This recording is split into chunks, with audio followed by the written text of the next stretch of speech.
buenos días para todos, buenos días para mis compañeros de firma y en especial muy buenos días para los que hasta ahora se conectan, para nuestros clientes, bueno, para todos los que hasta ahora están en línea con nosotros.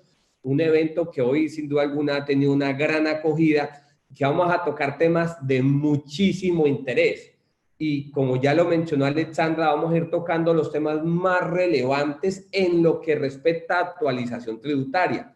Así que vamos a iniciar. Y quería poner este slide, ya lo comentó Alexandra. Hoy el cierre en recaudo en Colombia cerró en 144 billones. La expectativa del recaudo antes del COVID era de 167.5. Estamos hablando que Colombia, lo que tenía presupuestado se redujo en un 13%. Estamos hablando que esto es una diferencia significativa, por lo cual no hay duda alguna de que será necesaria una reforma tributaria. Ya esperaremos a que la radiquen, pero lo más interesante pues, de esta nueva reforma tributaria que tendremos será que probablemente nos encontraremos a lo largo de este año hablando en conjunto y estaremos desde Russell Belfort muy atentos y haciendo seguimiento de forma permanente a qué cambios se vendrán para de manera inmediata poder informar a nuestros clientes y a los que también siempre nos acompañan en nuestras conferencias. Entonces, comencemos con temas de actualización. Ya todos sabemos los nuevos indicadores claves para este año 2021, resaltando el indicador clave como es la VT. Ya sabemos que la VT también aumenta de forma aliada con lo que es inflación. Para este año cierra en 36.308, lo cual va a ser base para una gran cantidad de cálculos que tienen que ver en materia tributaria como el régimen simple, bueno, sin duda, precios de transferencia, sanción mínima, sin duda alguna, una gran cantidad de sucesos. Recordar que la tarifa de renta para el año 2021 es del 31% y la tarifa de renta presuntiva ya suena algo sorprendente, es del 0%, un impuesto que a lo largo de los años siempre habíamos considerado que era antitécnico y ya por fin este año podemos, entre comillas, decir que no hay renta presuntiva. Sin embargo, aún existe el articulado, solo que la tarifa es el 0% y el IVA que lo mantenemos en un 19%. Otros indicadores, pues que ya los conocemos, como son vencimientos de la seguridad social y en materia laboral, que el salario mínimo quedó en 908.526, muy importante para también tener en cuenta lo que tiene que ver con salarios integrales y un indicador de suma importancia para aspectos financieros como es el IPC, que cerró en 1.61, que se esperaba que fuera negativo, pero cerró de manera positiva. Eso respecto a los indicadores. Ahora, sobre los temas de normatividad, quiero recordar que a lo largo del año 2020 se expidieron exactamente alrededor de 30 decretos. Y estos 30 decretos fue con el ánimo de reglamentar lo que es la ley 2010. Si bien es cierto, muchos de estos decretos expedidos ya nosotros los conocíamos tal vez en otro número que correspondía a la reglamentación de la ley 1943, es necesario recordar de que la ley 1943, al ser declarada inexequible y pues entendiendo que nuestro derecho colombiano es positivo, es decir, nos regimos por una regla, por un derecho escrito, a la ley, en este caso, la ley caer, es decir, ser declarada inexequible, pues ocasionaba, bajo la pirámide de Kelsen, que los demás decretos reglamentarios y resoluciones tenían un fenómeno que se llama el decaimiento, es decir, al caer la norma principal que esté reglamentado, era necesario hacer nuevamente todo este trámite de expedir los decretos reglamentarios. Y ya veremos unos decretos reglamentarios que no salieron en el año 2019, que vamos a estarlos detallando más adelante, dentro de los cuales quiero resaltar el decreto de la renta exenta por economía naranja, precisando que este es el último año que podemos acceder a ellos. Quiero resaltar también el decreto que tiene que ver con la subcapitalización, muy importante cuando tenemos financiación con vinculados económicos.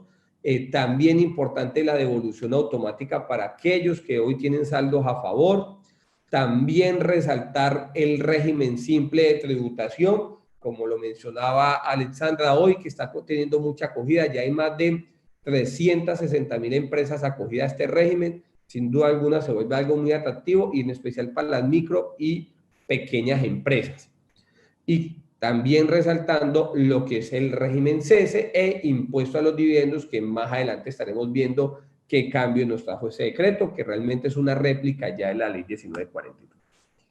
Entonces, ya hemos visto indicadores, 30 decretos, no es necesario decir que durante el año 2020 no tuvimos una reforma, podríamos decir que tuvimos varias reformas a través de los decretos emitidos en la emergencia económica, social y ecológica, que fue declarada 2 veces durante el año, y adicional a la gran cantidad de decretos reglamentarios expedidos.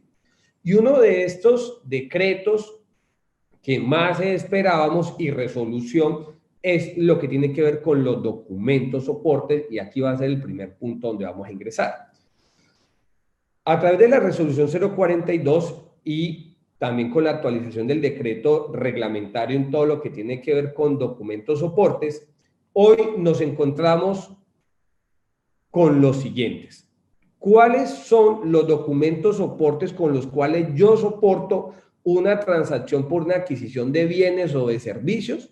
Nos encontramos primero cuando el adquiriente está obligado a emitir factura, debe y primeramente emitir lo que es la factura electrónica con validación previa. Es decir, va a ser el principal documento con el cual yo voy a soportar una transacción de un bien o de un servicio. Va a ser el documento idóneo en una transacción. Ahora bien, puede suceder que quienes pide la factura electrónica pueda tener contingencia, y solo en caso de una contingencia, es decir, de manera residual, en una emergencia, podrá emitir facturas como es de papel. Y recordamos que cuando hablamos de factura de papel, no solamente estamos hablando de aquella que es una mecanografía o la que es impresa, también estamos hablando de lo que en su momento conocíamos como factura por computador. Factura de papel o por computador, o llamada de papel, que también tendrá que tener la respectiva resolución para que éste pueda emitir. Entonces, lo que tenemos es, cuando una persona natural o jurídica se encuentra obligada a facturar, yo, contribuyente adquiriente, debo soportarlo con facturación electrónica. Ahora bien, hay otro grupo de contribuyentes que no están obligados a emitir factura o estando obligados por su tipo de actividad o de bien o de servicio, pueden emitir algo que llaman documentos equivalentes o documentos soportes. Estos documentos equivalentes, en la actualidad hay 13 tipos de documentos, resaltando el último documento que va a ser el documento equivalente electrónico. Es decir, hoy todos estos 12 elementos se encuentran vigentes, estos 12 tipos de documentos. Sin embargo, todos los anteriores van a ser recogidos por el documento equivalente electrónico.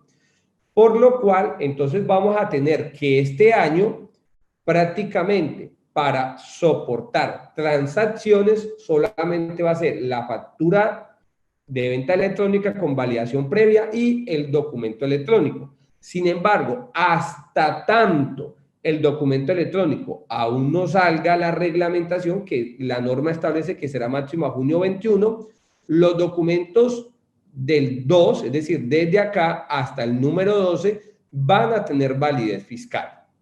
Ahora, quiero resaltar con el documento tipo POS. El documento tipo POS, a partir del 2 de noviembre del año 2020, no genera ningún efecto fiscal a nivel de documento soporte. ¿Qué quiere decir esto?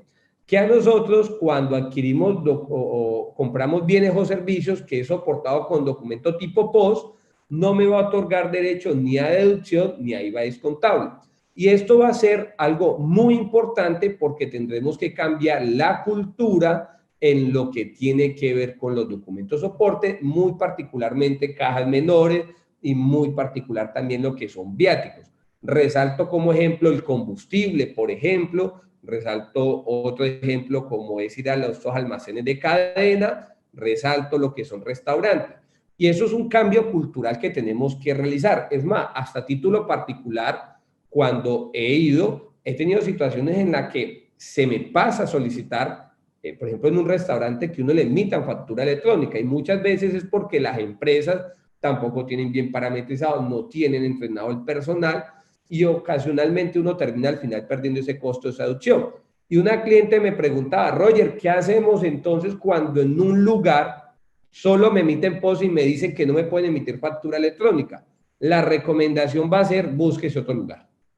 Es decir, búsquese otro lugar donde les pidan el mismo tipo de bien o servicio, pero que sí les pidan factura electrónica. Entonces, podemos decir que hoy los documentos soporte son factura electrónica y lo que tiene que ver con los documentos equivalentes, con excepción del documento tipo POS, mientras, ojo, temporalmente entra el documento equivalente electrónico.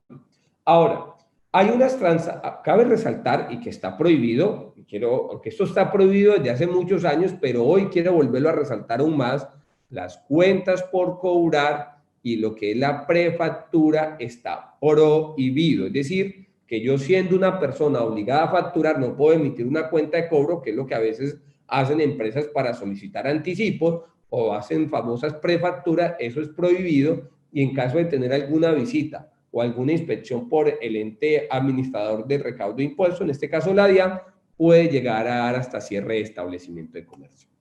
Ahora, ¿cuál es entonces el soporte que debo de tener cuando contrato servicios con un no obligado a facturar? Y el no obligado a facturar, que ya lo hemos venido conociendo hace muchos años, es el documento equivalente. Hoy también documento soporte. ¿Qué quiero resaltar del documento soporte? Que a partir del 15 de agosto del año 2020, ya la DIAN estaba expidiendo las autorizaciones o resoluciones de facturación para los documentos que soportan las transacciones con los no obligados a facturar. Es decir, ustedes recordarán que hace muchos años, cuando uno contrataba con una persona natural, uno hacía un documento equivalente y algunos tenían el consecutivo impreso, otros se inventaban el número o colocaban como consecutivo la fecha. Hoy ya eso no es posible porque hoy el documento equivalente va respaldado con un número de resolución que es el que debemos de disponer para tenerlo presente. Y también quiero recordar que los gastos del exterior, esto es cuando yo contrato servicios de asistencia técnica, que si bien es cierto me pueden emitir factura electrónica, yo debo de igual manera soportarlo con este documento equivalente para no obligados a facturar. Eso es muy importante a través del concepto 936-57. La DIAN reiteró su doctrina que debemos de soportarlo con ese tipo de documento. Entonces, ya sabemos que el documento electrónico que se espera inicia más tarde el 30 de junio, ya acabó de salir nómina electrónica, que hablaremos en otra conferencia sobre eso, va a recoger todos los demás. Sin embargo, mientras esta es expedida, los demás documentos tendrán validez, con excepción del documento tipo POS. Y ni más faltaba, recordemos que una de las grandes limitaciones va a ser que a partir del 1 de enero del 2020, y esto va a tener mayor aplicación, podemos decir casi que a partir de junio del año 2020, cuando ya los demás documentos no tengan validez, sino solamente el documento equivalente electrónico. O sea que ahí vamos a tener que la administración tributaria va a saber en tiempo real cuánto van a ser los ingresos, por ejemplo, de una persona que no está obligada a facturar o a cobrar IVA. O sea que Roger Román pudo haber emitido en los 3 primeros meses o superar los ingresos de los 3.500 VT y ya ser responsable de IVA. O sea que la calificación de la DIAN podrá ser muy rápida, algo que debemos de tener muy de presente. Entonces, veamos un ejemplo cuáles quedaron entonces los documentos soporte. Hoy la nómina, ya sabemos que es a través de la nómina electrónica, hay unos plazos para implementación, algunos arrancan en marzo, otros en mayo, pero por el momento pues no tiene soporte. ¿Cuál es el soporte en la actualidad? La nómina. Pero ya sabemos que entre pocos meses será a través de la nómina electrónica. La depreciación no tiene documento soporte, pues diferente al cálculo, papel de trabajo, igual con la amortización. Y respecto a los impuestos, pues son las declaraciones tributarias, ejemplo, la industria y comercio. En los honorarios, ¿cómo van a ser soportados? Cuando yo contrato con una persona jurídica obligada a facturar, debe emitirme facturación electrónica por obligación. Y cuando contrato con un no obligado a facturar, pues debo también de soportarlo con el documento equivalente que ya sabemos debe tener resolución. Y en algunos casos puedo soportar con documentos equivalentes, como por ejemplo etiqueteras de transporte, pero siempre y cuando la persona jurídica esté obligada a facturar, nosotros debemos de solicitar la factura electrónica. Y ya hemos dicho, lo que tiene que ver con documentos POS no tienen validez fiscal. Ahora sí, ya vimos entonces un poco en los decretos que salieron, ya vimos algunos indicadores importantes. Veamos cuáles son los aspectos más importantes del impuesto de renta a considerar en este año 2021. Primero es que la tarifa de renta para el 2020, ojo, 2020, es del 32%, por lo cual al momento usted hacer sus provisiones o calcular su impuesto de renta, tenga muy presente cambiar ese número. Hace poco en un papel de trabajo que revisaba, curiosamente aún tenía el 33%, y si bien es cierto, uno puede decir que un 1% no es material, pero al momento de hablar grandes sumas, sin duda alguna se convierte.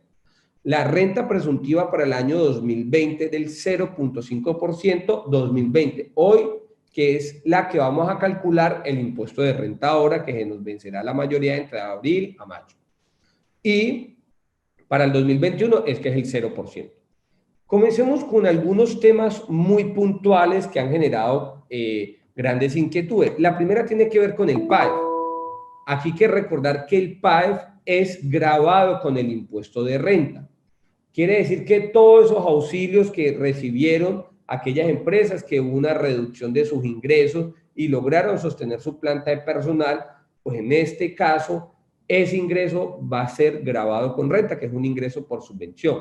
Una de las preguntas más frecuentes que se hacía era si estaba gravado con industria y comercio. No está gravado con industria y comercio porque recordemos de que el hecho generador del ICA son actividades mercantiles de servicios industriales o comerciales y el PAEF es una subvención, es un auxilio directo dado por, en este caso, el Ejecutivo, que no proviene de ninguna actividad mercantil, por lo cual no está gravado. Tampoco está gravado con el impuesto sobre las ventas, quiere decir que es un ingreso no gravado. También hay que recordar que es para efectos de autorretención, sí lo es, pero autorretención especial, que ya la doctrina también va a aclarar. Así que ya sabemos del PAEF, grabado con el impuesto de renta, más no está grabado ni con IVA ni con industria y comercio. Ahora vámonos con el decreto 558 y sobre esto habría mucho que hablar y mucho que conversar y esto realmente sería fascinante con todos los que están hoy conectados manifestarles nuestras múltiples opiniones. Sin embargo, lo que quiero comentarles acá es que hoy tenemos una inseguridad tributaria, es decir, una incertidumbre fiscal. El decreto 558 establecía la reducción por un periodo de tiempo que fue para los periodos de abril y mayo del aporte pensional disminuirlo de un 12%, que es la carga que tiene el empleador, a un 2.25. Sin embargo, con ocasión a la sentencia C258, esto fue declarado inexequible. Hoy, a la fecha de esta conferencia, el decreto reglamentario, que es el que no ha salido, que es el que va a decir cuándo debemos de pagar esos recursos de aquellas empresas que tomaron este beneficio. Lo que ha salido es un proyecto de decreto que, por cierto, salió alrededor por allá en agosto, más o menos septiembre, y el cual establecía de que van a dar un lapso de pago hasta por 3 años, sin ningún tipo de interés, y aquellas personas que estén a pro de la pensión, pues se habrá que pagarlo en más tardar 1 año. Hoy es simplemente un proyecto de decreto, donde nos viene la incertidumbre tributaria. Vienen varios puntos aquí que quiero comentarles las líneas que se pueden interpretar. La primera línea que podemos interpretar es, o la primera pregunta es, si el gasto que no pagué, es decir, por pensión y que no he pagado, que por cierto, eso hay que reconocer el pasivo, hay que reconocer la deuda, porque esto es una deuda real, esto no es una provisión, sino una deuda real que debemos de causar y debemos de registrar la cuenta por pagar. Entonces, viene la primera, ese gasto es deducible bajo nuestro criterio, a título personal, porque aquí se podrán comentar muchas situaciones, usted puede considerar que el gasto de pensión de esos 2 periodos que no ha pagado es deducible a la luz del artículo 115-1, el cual el 115-1 habla es que tiene que estar pagado antes de la renta, son los parafiscales, más en ningún momento habla de la seguridad social, que es donde se encuentra inmerso el tema de la pensión. Eso es la primera línea. Otra línea nos dice, por ahí un artículo que es el 664, nos dice que todo lo que son los aportes de seguridad social tienen que estar pagados pro de sanción de rechazar el gasto. Entonces uno diría, puede ser que bajo la luz del 115-1 sí sea deducible, pero tengo una norma de procedimiento que sí me establece que esto tiene que estar pagado. Entonces, ahí podemos tener una incertidumbre tributaria y ya dependerá del análisis que realice de manera individual. Acá seríamos nosotros irresponsables en decir tomemos esta línea, porque cada línea se debe verificar. ¿En qué si llegamos en un consenso?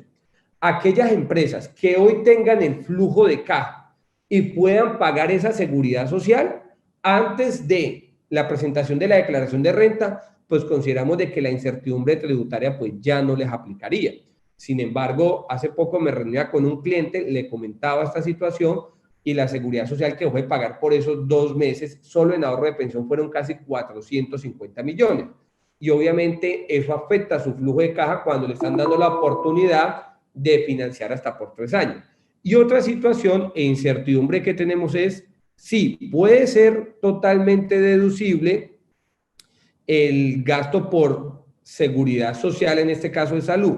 Sin embargo, en lo que tiene que ver con la nómina, porque recordemos es un prerequisito es que esté pagado los parafiscales y la seguridad social para que los salarios sean deducibles, es otra incertidumbre tributaria. Sí, al yo no pagar eso, pues se me desconocería el gasto por salario de los meses de abril y mayo. Pero aquí en lo particular, pues uno se puede alejar un poco de esa posición, pero a la luz de la interpretación positiva, pues sí pudiésemos eso considerar. Ahora, pasémonos a la deducción de impuestos pagados. Quiero recordar varios puntos acá, sobre todo el de la industria y comercio. Para el año 2020 podemos tomar como descuento tributario el 50% de lo pagado por industria y comercio. Y aquí la doctrina realmente de parte de la DIAN ha sido muy variada y esto ha ocasionado que, sobre todo entre aquellos que nos gustan estos estudios de la norma, pues existan posiciones muy divididas. Si para efectos del descuento tributario solo me puedo tomar efectivamente lo pagado o puedo tomarme lo causado. En lo particular, este último concepto, que si bien es cierto no es tan preciso, para mí el considerar y la interpretación sistemática que uno le haría al 115 y al 115-1 es que sí nos podemos tomar, vuelvo y repito, esto no es una posición de toda la firma, aquí quiero salvaguardar esa opinión porque también hay una incertidumbre fiscal en esta materia y lo hay en el mismo gremio, y se puede tomar lo causado siempre y cuando, ojo, siempre y cuando se haya efectivamente pagado lo anterior, se haya pagado. En caso de que no, pues no podemos tomar ello. Y efectivamente presentada la declaración anual. Quiero irme al IVA pagado en activos fijos reales productivos. Quiero recordar acá de que eso es una oportunidad que tenemos y lo que más quiero resaltar, además del decreto reglamentario, es la sentencia C379. Y era que esta sentencia manifiesta la exequibilidad de la norma, pero adicional extiende el beneficio. Y es que el beneficio solo estaba dado para aquellos que son responsables de IVA. Y lo extiende también para aquellos que no son responsables de IVA, por lo cual, por ejemplo, un restaurante, que recordemos hoy es impuesto al consumo, invierte o adquiere activos fijos reales productivos, es decir, aquellos que son primero tangibles, tienen que ver con la operación, están puestos en marcha, es decir, ya es un activo que se encuentra apto, no es que se encuentre en aduana, podrán tomar en este sentido ese descuento tributario, indistintamente no sean responsables de ello. Deducción también por educación de empleado, un gran beneficio si queremos otorgar algún tipo de aliciente a los empleados que no me genere mayor carga en seguridad social y en especial mayor carga fiscal al empleado y que beneficie al contribuyente. Esta deducción fue reglamentada a través del 1013 y en el cual nos dice primero que esto tiene que ser aprobado mediante un órgano de administración, de dirección y que tiene que ser de conocimiento a todos los empleados. Aquí lo que uno entiende es que se está buscando de que no sea un beneficio solamente para, ejemplo, empresas familiares, que solo sean para los propietarios o los accionistas. Entonces, el único que va a gozar de ese beneficio va a ser el gerente y sus hijos, sino que realmente pues, quiere esa publicidad a nivel general. Y el mayor beneficio, recordemos, es la posibilidad de que sea deducible en el impuesto de renta para la sociedad y que para el empleado constituya un pago indirecto. ¿Qué quiere decir indirecto? Que no le va a ser base para retención o para el ingreso de ellos. Por lo cual, si yo realizo este pago a los empleados, no lo voy a computar en su cálculo normal de retención en la fuente del 383. ¿Cuáles van a ser los mecanismos de control de esto? Pues habrá un tema exógeno. En la última resolución no vimos que hablara de ello, así que es probable que en el nuevo proyecto de resolución podamos encontrar algo de esto. Deducción por primer empleo, aunque no ha salido el decreto reglamentario de esto, y es curioso porque salieron 30 decretos y no salió el de este, aquí hay que retomar que podemos tomar una adopción del 120% cuando es el primer empleo, es decir, yo contrato a alguien de los 18 hasta los 28 años. Por ejemplo, yo alcanzaría a ser un beneficiario del primer empleo. Pero hay que cumplir un requisito, y es que efectivamente sea su primero, y esto lo certificará el Ministerio de Trabajo. Una de las grandes incertidumbres tributarias era qué pasaba con aquellos activos que no se usaron en un 100%. Voy a poner una empresa de transporte intermunicipal. Una empresa de transporte intermunicipal que tuvo que verse suspendido su servicio de transporte casi que desde marzo hasta agosto, tuvo inoperante su flota de transporte por unos meses. Y una de las cosas que se consultaba era, como la norma establece que el activo tiene que prestar servicios durante el año, era si podíamos tomar la depreciación de aquellos meses donde el activo estuvo inoperante. Y acá la DIAN, de manera muy acertada para mi consideración, establece de que no necesariamente debe interpretarse que el activo tiene que funcionar todo el año. También es válido que funcione parcialmente para tomar toda la deducción por depreciación. Otro tema muy importante es el castigo de cartera, algo que no es común. Recordemos lo que es el artículo 145 y 146 del estatuto, el 145 deterioro, el 146 castigo. No es una deducción que comúnmente tomemos, es decir, casi siempre nos vamos a las tradicionales, que es el deterioro por el método individual o por el método general. Y casi nunca tomamos en cuenta esta norma del castigo.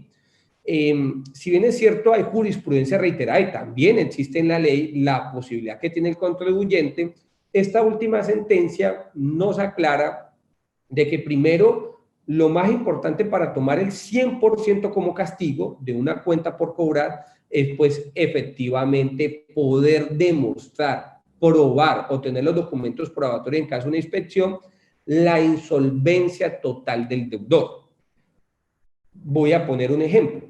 Si yo lo que hacía era que o tenía unas cuentas por cobrar a un restaurante que con ocasión a este cierre se vio obligado a cerrar, terminó su hipótesis de marcha, la persona tiene múltiples embargos, era lo único que tenía el establecimiento de comercio, ya no tiene recursos, no tiene manera de pagar, hay forma de demostrar técnicamente la insolvencia de ese deudor, yo podré tomar sin duda alguna el 100% de esa cuenta por cobrar como una deducción y no tendré que esperar 3 años para poderlo tomar.